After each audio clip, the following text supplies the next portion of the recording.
So this is the start of the videos of me going through and answering the questions on the review sheet.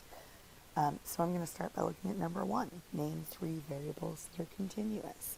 When I think about this, I'm thinking about variables that have an infinite scale or can take on any value between two reasonable values. So I think about weight, height, and temperature.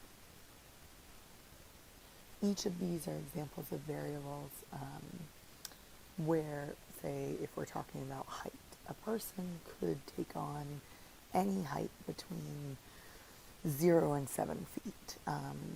There are an infinite number of options there, which is different from naming 3 variables that are discrete, because when you think about discrete variables, these are variables that have a finite number of options. So I'm thinking like shoe size. If we're talking about the shoe sizes between size 6 and size 12, the only options are the half sizes and the whole sizes. So 6, 6.5, 7, 7.5, etc.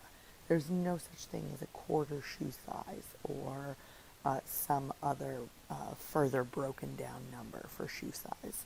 You only have this finite list of options. So some other variables that are discrete would be something like the number of students in the classroom during A block.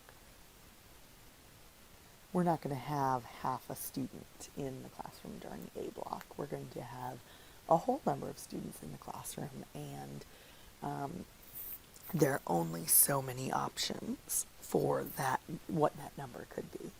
This website shows us that discrete variables are counted while continuous variables are measured. And then the final example would be something like, say, you pull a random student and what grade is that student in? So the grade level of a random student. If I'm pulling from our Garrison population, I only have the options of pre-K to 12. So that's a finite list of options. So I think I've sort of answered number 3 here as well.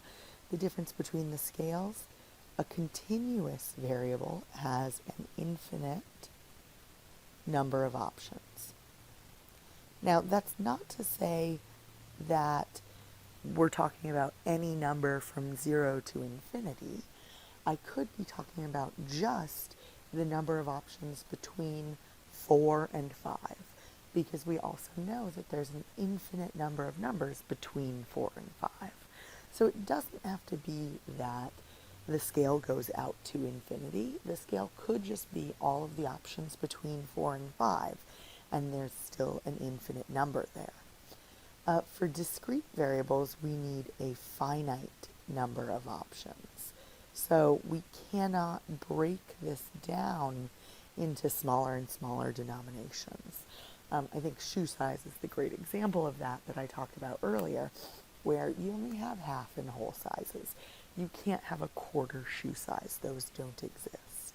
And then I just want to add on to the end here that website that I sort of inserted earlier. Again, a discrete variable is something that can be counted, whereas a continuous variable is something that is measured.